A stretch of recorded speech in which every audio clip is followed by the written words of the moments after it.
Bismillahirrahmanirrahim. Assalamualaikum warahmatullahi wabarakatuh. Alhamdulillahi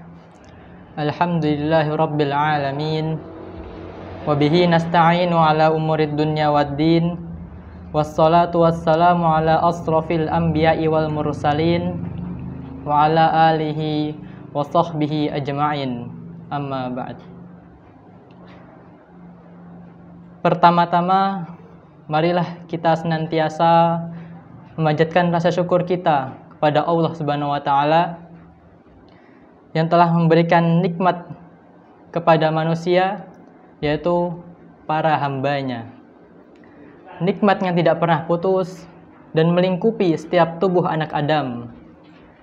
Di antara nikmat tersebut ialah nikmat kesehatan, nikmat kesempatan, dan nikmat kekuatan yang diberikan kepada kita, sehingga kita masih dipertemukan kembali dengan bulan Ramadan yang agung, Ramadan Mubarak, Ramadan Ghafur. Dan semoga kita mendapatkan hikmahnya di bulan Ramadan ini. Dan tak lupa, yaitu adalah yang paling penting ialah nikmat iman dan nikmat Islam. Dua nikmat yang merupakan syarat utama untuk memasuki gerbang surga. Yang kedua yaitu salawat serta salam, tak lupa kita curahkan kepada suri tauladan kita, yaitu Nabi Muhammad sallallahu alaihi wasallam, yang membawa kita dari zaman jahiliyah menuju zaman Islamiyah, dari zaman kegelapan menuju zaman yang cerah ini. Dan semoga kita mendapatkan syafaatnya di yaumul akhir nanti. Amin, amin ya rabbal alamin. Pemirsa Smart Cendekia kita yang berbahagia, pada kesempatan kali ini saya akan menyampaikan sebuah kultum singkat yang berjudul Keutamaan Taubat. Sebelum kita memahami lebih dalam tentang apa itu taubat, kita harus mengerti definisi dari taubat itu sendiri. Jadi at-taubah menurut bahasa itu diambil dari kata bahasa Arab yang dari kata tawabun, yang bermakna kembali, yang artinya kembalinya seseorang kepada Allah Subhanahu wa taala yang dulunya sering melakukan perbuatan buruk, perbuatan maksiat, perbuatan dosa dan lain-lain, lalu ia sadar, kemudian ia sangat-sangat menyesalinya, dan setelah itu ia mendekatkan diri kepada Allah Subhanahu wa taala supaya dosa-dosa yang dahulu itu diampuni. Dan ia berjanji tidak ingin mengulangi lagi perbuatan buruk tersebut. Itulah dinamakan taubat. Jadi singkatnya itu ialah, kalau taubat itu adalah meninggalkan perbuatan buruk di masa lalu ia kemudian menyesalinya, lalu ia mendekatkan diri kepada Allah agar dosa-dosa yang dahulu diampuni. Itulah hakikat taubat.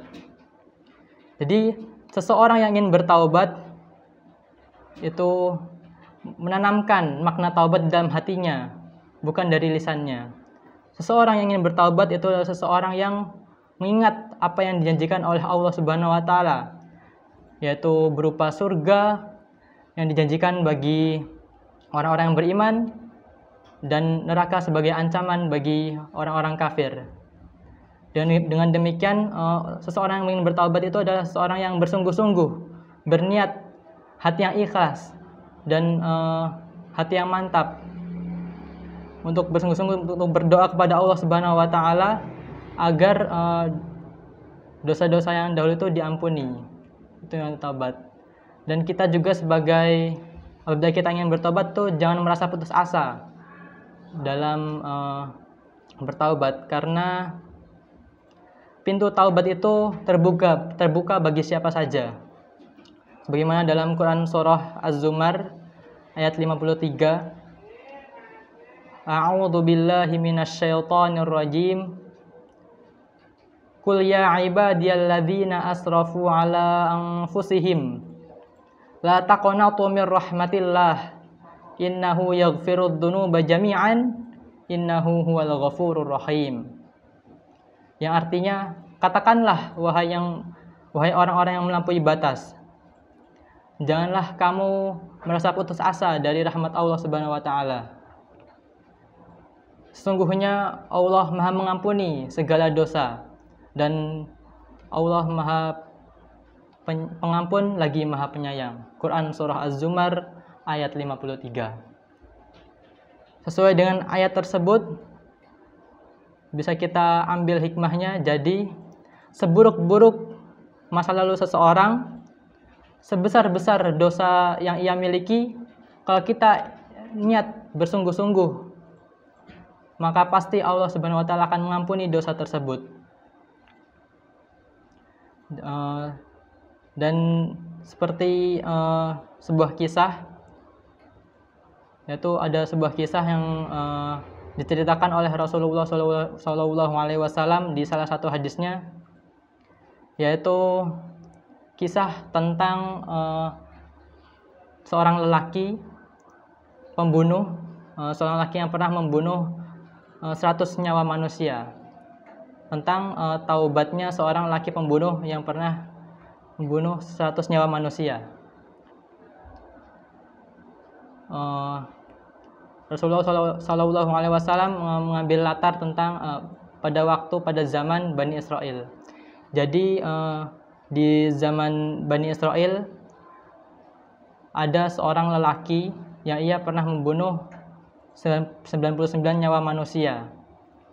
Setelah itu ia sangat menyesalinya dan ia berniat untuk bertaubat.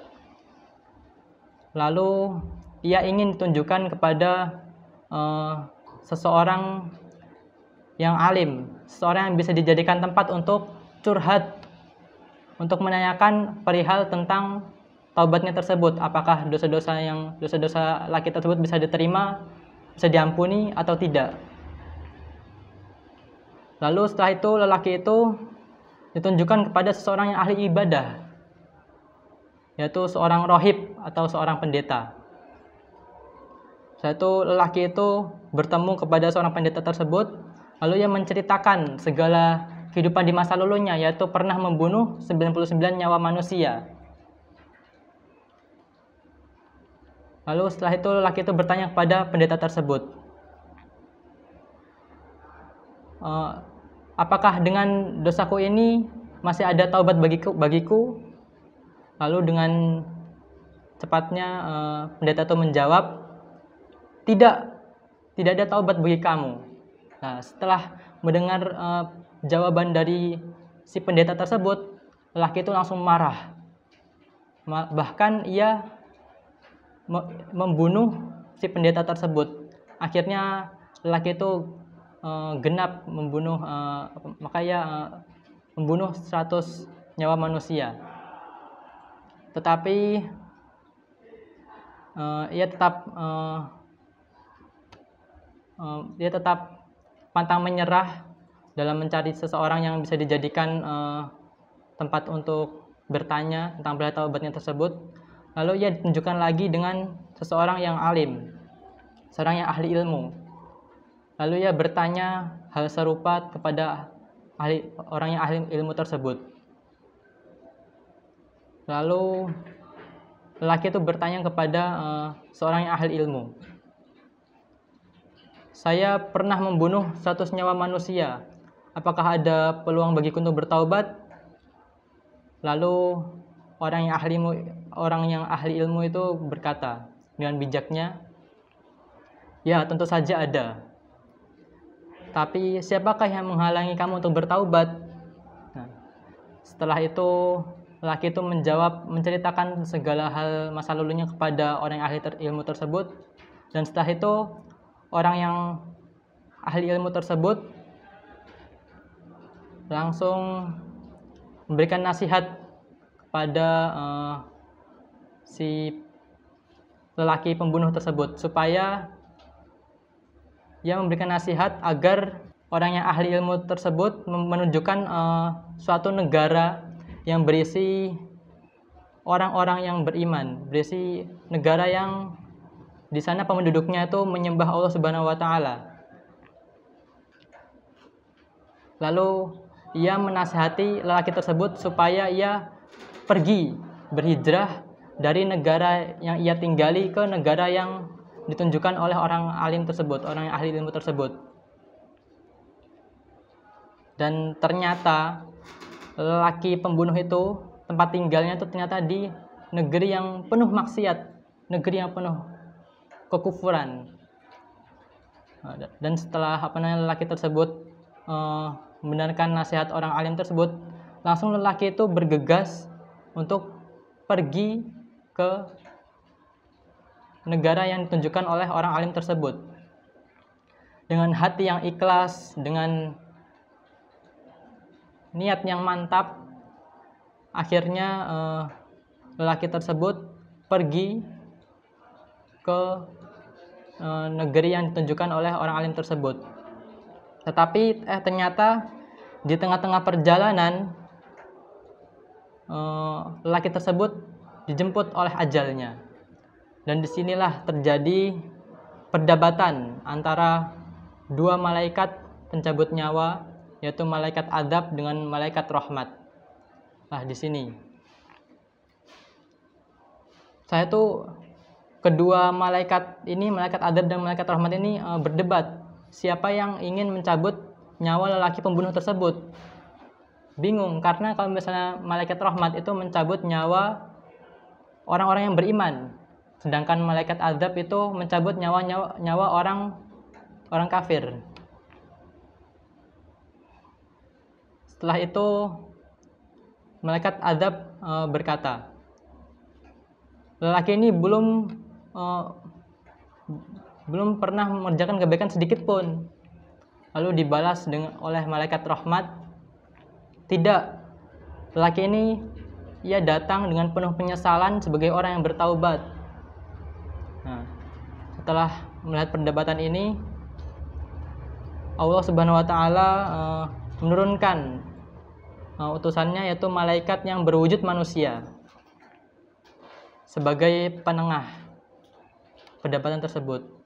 Lalu malaikat yang berwujud manusia tersebut menawarkan suatu solusi, yaitu agar mengukur jarak antara lelaki tersebut dengan negara yang ia tinggali atau negara kafir dengan negara yang ia tuju atau negara yang beriman.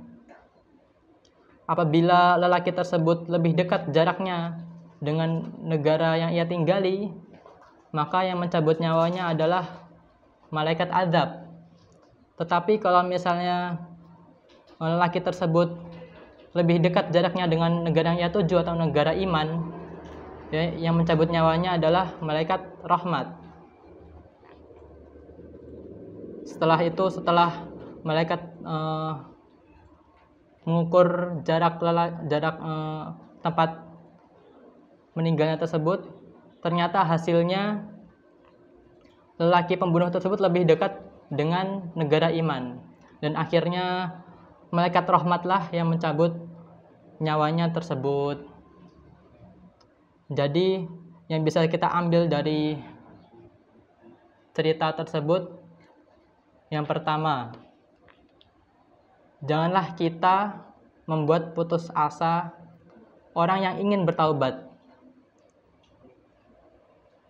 Karena misalnya kalau misalnya kita mempunyai teman dan yang dulunya tuh sering melakukan perbuatan maksiat, sering melakukan perbuatan buruk, dan setelah itu ia menyesalinya, dan lalu ia tiba-tiba langsung menjadi orang yang soleh, yang alim. Setelah itu teman yang satunya tuh mengolok-olok dia, wah kamu tuh alim, wah kamu tuh sering jangan soleh-soleh seperti itu. Itu tidak boleh, karena seorang yang mengolok itu akan mendapatkan dosa. Dan yang kedua yaitu adalah apabila kita ingin berniat taubat, itu kita harus pergi dari lingkungan buruk ke lingkungan yang baik. Karena kenapa? Karena kalau misalnya seseorang yang ingin berniat untuk bertaubat, itu kita harus menghilangkan akses dalam berbuat kejahatan, dalam berbuat keburukan. Karena kalau misalnya kita menghilangkan akses untuk berbuat kejahatan atau berbuat keburukan, otomatis kita akan tidak mengerjakan perbuatan keburukan. Dan apabila kita memudahkan akses kita untuk beribadah, otomatis kita juga dimudahkan dalam beribadah kepada Allah Subhanahu wa taala, begitu. Dan yang terakhir yaitu kita harus bergaul dengan orang-orang yang solih. Karena kenapa? Karena seperti perumpamaan, yaitu seperti seseorang yang penjual minyak wangi dan sangat pandai besi. Jadi kalau misalnya kita berteman dengan penjual minyak wangi, pasti kita akan mendapatkan wanginya, mendapatkan bau harumnya. Tapi berbeda kalau misalnya kita berteman dengan orang yang pandai besi, pasti kita akan terkena bau gosongnya, dan malah bahkan terkena cipratan apinya. Nah, seperti itu. Jadi sama seperti dalam kehidupan kita. Jadi apabila kita bergaul dengan orang-orang yang solih, maka kita akan ikut solihnya. Tapi berbeda kalau misalnya kita bergaul dengan orang-orang yang sering melakukan perbuatan maksiat, maka kita juga akan ikut melakukan perbuatan maksiat. Jadi mungkin itu. Jadi marilah kita bermuhasabah. Jadi kita bermuhasabah supaya kita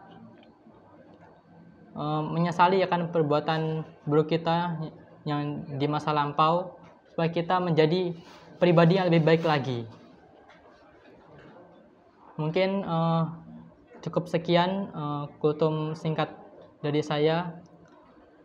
Apabila ada kesalahan, itu datangnya dari saya sendiri, dan apabila ada benarnya, itu datangnya dari Allah Subhanahu wa taala. Cukup sekian, wabillahi taufiq wal hidayah. Wassalamualaikum warahmatullahi wabarakatuh.